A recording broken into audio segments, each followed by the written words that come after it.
এবার আমরা ডিসকাস করব পেপার 1। ঠিক আছে ভাই, পেপার 1-এর ল্যাঙ্গুয়েজ 1 আমরা একটু দেখব। তো পেপার 1 ল্যাঙ্গুয়েজ 1-এ আপনাদের যে প্রশ্নগুলো এসেছিল আজকের ডেটে যে সিটেট এক্সাম হয়েছিল আপনারা যারা দিচ্ছেন, অর্থাৎ কি 14 ডিসেম্বর। ঠিক আছে, তো 14 ডিসেম্বরে যে প্রশ্নগুলো এসেছিল এগুলো আমরা একটু ঝট করে খুব তাড়াতাড়ি একবার করে দেখে নেব। তো এগুলি হচ্ছে আমার নিজস্ব তৈরি করা আনসার। তো এখান থেকে অফিসিয়াল আনসারটির সঙ্গে 1 নম্বর বা 2 নম্বরের মানে হতে পারে ব্যতিক্রম। তো এটা আপনারা একটা ক্ষমা সুন্দর দৃষ্টিতে দেখে নেবেন, আগেই বলেছি, কারণ অফিসিয়াল আনসারটির মতো হয়তো 100% নাও হতে পারে, 1-2টা আনসার একটু ব্যতিক্রম হতে পারে, তো বেশি হবে না, 1-2টা হবে যদি হয়। তো এটা আপনারা দেখে নেবেন। তো আপনাদের কার কতটা কারেক্ট হলো অবশ্যই জানাবেন আমাদের। তো এবার আমরা দেখে নিই যে কোন প্রশ্নের কারেক্ট আনসারটা কী হচ্ছে। নিচের কোন শব্দটির অর্থ ফুলের সঙ্গে সম্পর্কিত নয়? তো এটা হচ্ছে পরাগত। পুঞ্জাক্ষী শব্দের অর্থ হচ্ছে ক্ষুদ্র অক্ষির সমষ্টি, আমরা যেটা পেছিয়ে দেখেছি।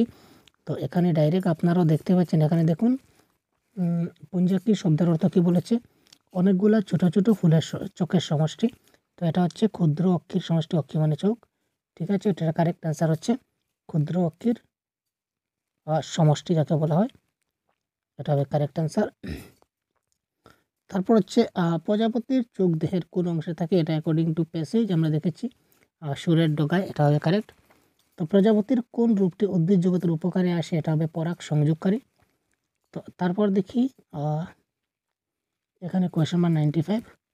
তো 95 বলেছে এই আঁশগুলি রঙিন, এইগুলি জন্যই প্রজাপতির ডানার এত বাহার। আর হচ্ছে একটা অব্যয়, যেটা হচ্ছে প্রথমটা যৌগিক বাক্য, এবং প্রজাপতি মেলে উঠে মধু লুটে ডানা মেলে উড়ে যায়, এটা সরল বাক্য, অর্থাৎ এখানে অপশন নাম্বার 4 হবে কারেক্ট আনসার।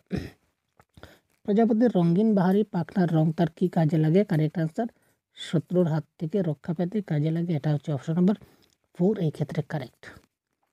তারপর দীপু যে অবজারভেশন বা পর্যবেক্ষণ করলো এটা খুব মনোযোগ সহকারে করেছিল, অর্থাৎ মনোযোগীভাবে, এটা হবে কারেক্ট অ্যান্সার। তারপর দেখুন নিচের কোন বিবৃতি প্রজাপতির ক্ষেত্রে প্রযোজ্য নয়? Question number 98। তো 98-এর অপশন আমরা দেখেছিলাম, নিচের কোনটি প্রযোজ্য নয় যদি বলি তাহলে এটা কারেক্ট অ্যান্সার হবে অপশন নাম্বার 3, 98। খাদ্যসূচক নলটি খাবার সময় শুটিয়ে থাকে না, এমনিতেই গুটিয়ে থাকে, কিন্তু খাবার সময় সেটা দাঁড়িয়ে যায়, খাড়া হয়, শুংটা ঢুকিয়ে দেয়, তারপর খায়, এটা পেছিয়ে লেখা আছে। তারপর দেখি ডানার তুলে বসে থাকা প্রজাপতির ডানাগুলিকে আমরা কিসের সঙ্গে তুলনা করতে পারি? এটা কারেক্ট আনসার হবে নৌকার পালের সাথে। নেক্সট দেখি কবিতা থেকে কী কী প্রশ্ন ছিল। তো কবিতাটি মূল বিষয় ছিল প্রবাসবাসীর যে মানসিক যন্ত্রণায় ছিলেন, এটা দেওয়া হচ্ছে। বসুন্ধরা শব্দের সমার্থক শব্দ মানে বিশ্ব, অর্থাৎ পৃথিবী, ভূতল বা বসুধা, এগুলো হচ্ছে বসুন্ধরা সমার্থক শব্দ। তো বিশ্ব এখানে বসুন্ধরা সমার্থক শব্দ নয়, এটা হবে কারেক্ট। তারপর কবি কি চাইছেন? কবি চাইছেন স্বদেশের একটুকরো ভালোবাসা ভরা আকাশ কাছে পেতে, এটা হবে কারেক্ট আনসার। সংজ্ঞা বলতে এখানে বুঝাতে চাই চৈতন্য, অর্থাৎ ঘুম থেকে উঠে তিনি মাঝরাত্রে তিনি চৈতন্য হয়ে যান, একথা বলা হচ্ছে। কবি মানসিক যন্ত্রণার কারণ হিসেবে নিচে কোন পদার্থটি কার সঠিক আনসার নয়? তো সঠিক আনসার নয় 104-এর কারেক্ট আনসার হয়ে যাবে প্রবাসে বিলাসবহুল জীবনযাত্রার আত্মতৃপ্তি, অর্থাৎ তিনি যখন প্রবাসে ছিলেন তখন তিনি বিলাসবহুল লাইফ এনজয় করেননি, উনি বহুত কষ্টে ছিলেন। পরবাস শব্দটা এক ধরনের বিশেষ্য পদ। এরপর আমরা যাই প্যাডাগজির আনসারে। তো প্যাডাগজির আনসারে যেটা কারেক্ট আনসার হবে কেমিন্সের পারস্পরিক নির্ভরশীল তথ্য প্রকল্প অনুযায়ী নিচের কোনগুলি একে অপরের পরস্পর নির্ভরশীল? এটা কারেক্ট আনসার হবে প্রথম এবং দ্বিতীয় ভাষায় জ্ঞানাত্মক শিক্ষামূলক ভ্রমণ, যেটাকে বলে CALP, যেটার ক্লাস আমরা অলরেডি করেছি। ভাষা উপভাষা ক্লাস অনেক হয়েছে দেখতে পাচ্ছেন, তো এটা কারেক্ট আনসার হবে ভাষার নিজস্ব লিপি আছে কিন্তু উপভাষার কোনো নিজস্ব লিপি নাই। ঠিক আছে, তারপর দেখুন বিড়া একটা 7 মাসের শিশু। তো 7 মাসের শিশুরা কীরকম শব্দ উচ্চারণ করে? ব্যাবলিং করে। আর 7 মাসের বা 6 মাসের, আর যদি 6 সপ্তাহের হয় তখন সেটা হবে কুইং, এটা বলেছিলাম। তো 7 মাসের হচ্ছে, সুতরাং ব্যঞ্জন এবং স্বর মিশ্রিত ধ্বনিকে বলা হয় কি?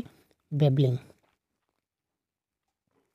দেখা যাক আর নিচের কোনটি পঠন দক্ষতা প্রারম্ভে অক্ষর এবং বর্ণমালার পরিবর্তে ছোট ছোট গল্পমূলক, যেটা বলেছিল আমাদের, কোনটা মনে করে না? মনে করে না এখানে মুখস্থ আছে, মুখস্থ নেগেটিভ ওয়ার্ড, ছোটো শিশুদের কেন মুখস্থ করায় না? পৃথক অক্ষরগুলির শব্দের চাইতে মুখস্থ করা কঠিন, এটা সেটা মনে করছে না, এটা হবে কারেক্ট।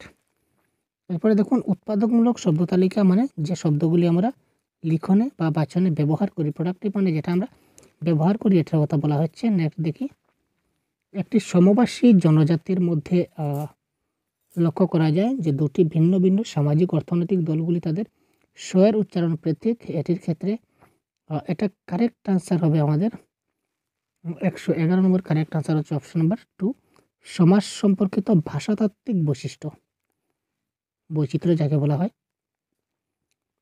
এখানে দেখুন স্কিনিং এবং স্কিমিং থেকে প্রশ্ন এসেছে, স্ক্যানিং এবং স্কিমিং। তো স্ক্যানিং এবং স্কিমিংয়ের প্রশ্নের সম্বন্ধে কোনটা ভুল বলেছে, তো ভুল হবে এখানে কারেক্ট আনসার 112 কী হবে ভাই, আলতো পাঠ গভীর পাঠের অতিরিক্ত, কিন্তু আলতো পাঠটা আসলে গভীর পাঠ না, গভীর পাঠ হচ্ছে পুঙ্খানুপুঙ্খ পাঠ, আর আলতো পাঠ মানে হচ্ছে ভাষা পাঠ, এটা ঠিক তার উল্টো করে দিয়েছে, সুতরাং এটা হচ্ছে ভুল। মাতৃভাষা ভিত্তিক বহু ভাষা তত্ত্ব যেখানে সমর্থন করে, এটা কী হবে কারেক্ট আনসার, সব শিশুরাই তাদের বিদ্যালয়ের কার্য শুরু করে মাতৃভাষা বা গৃহের ভাষার মাধ্যমে, এটা হবে এক্ষেত্রে কারেক্ট আনসার। তো এলইডি ল্যাঙ্গুয়েজ অ্যাকুইজিশন ডিভাইস এর কোনটা ব্যাখ্যা করেনি, তো এটা কারেক্ট আনসার হবে শিশুরা কীভাবে অলংকৃত ভাষা শেখে। তো এলইডি কিন্তু অলংকৃত ভাষা কীভাবে শেখানো হয় সে কথাটা বলা হয়নি। নেক্সট 5টা প্রশ্ন খুব তাড়াতাড়ি দেখব। দ্বিতীয় ভাষা শিখনের নিচের কোনটি ব্যাকরণ অনুবাদ পদ্ধতির বৈশিষ্ট্য নয়, তো এটা কারেক্ট আনসার হবে দ্বিতীয় ভাষার প্রত্যক্ষভাবে সংযোগ স্থাপন এবং তারপর দুটি ভাষার ব্যাকরণের নিয়মাবলী তুলনা করা 115। নেক্সট, যখন শিশুরা তার চারপাশের বস্তু, ঘটনা এবং সরাসরি যা দৃশ্যমান সে সম্পর্কে প্রশ্নের ক্ষেত্রে ভাষা ব্যবহার করে, তখন নিম্নে প্রদত্ত কোনটা করে, সেটা হচ্ছে অনুসন্ধানমূলক, অর্থাৎ বারবার সে খোঁজ করে যে কোনটা কী হবে, এটার আনসার কী হবে, এটার আনসার, বা অনেক বেশি প্রশ্ন করে, যেটা এটাকে বলা হয়। একজন শিক্ষিকা তার দেওয়া একটা অভিজ্ঞতা ভিত্তিক প্রশ্নের উত্তর ছাত্ররা কীভাবে দেবে এবং উত্তর লেখার সময় কীভাবে চিন্তা করবে সে সম্পর্কে তাদের প্রতিক্রিয়া জিজ্ঞাসা করলেন। এটি কিসের উদাহরণ, এটা কারেক্ট আনসার হচ্ছে মেটাকগনিশন বা অধিজ্ঞানাত্মক যেটাকে বলা হয়, এটা হবে কারেক্ট আনসার মেটাকগনিশন। নিম্নে প্রদত্ত ক্রাসন থিওরি থেকে একটা প্রশ্ন এসছে, তো এটা কোনটা ভাইগোটস্কি জেডপিজির সদৃশ, অর্থাৎ ভাইগোটস্কি যেভাবে জেডপিডি বলেছিলেন, তো ক্রাসন এটাকে কি বলেছিলেন, ক্রাসন এটাকে বলেছিলেন 118 তথ্য অন্তর্ভুক্তিকরণ প্রকল্প বা ইনপুট হাইপোথেসিস। আর নিচের কোন দক্ষতাটি উপলব্ধিমূলক পঠন চিহ্ন হিসেবে বিবেচিত নয়, তো এটা কারেক্ট আনসার হবে 119 স্বতন্ত্র অক্ষর বা বর্ণের উপর গুরুত্ব প্রদান।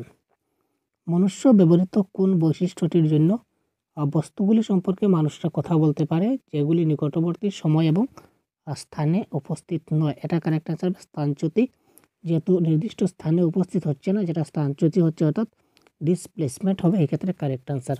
তো এই ছিল সমস্ত 30টি প্রশ্নের কারেক্ট আনসার, খুব কম সময় আমরা দেখিয়ে দিলাম, মাত্র 8 মিনিট সময়, ঠিক আছে। তো কার কতটা আনসার কারেক্ট হয় সেটা কমেন্ট বক্সে জানাবেন, এবং 1-2টি প্রশ্ন যদি আনসার কি সঙ্গে মিসম্যাচ হয় তো তার জন্য দুঃখিত। ধন্যবাদ।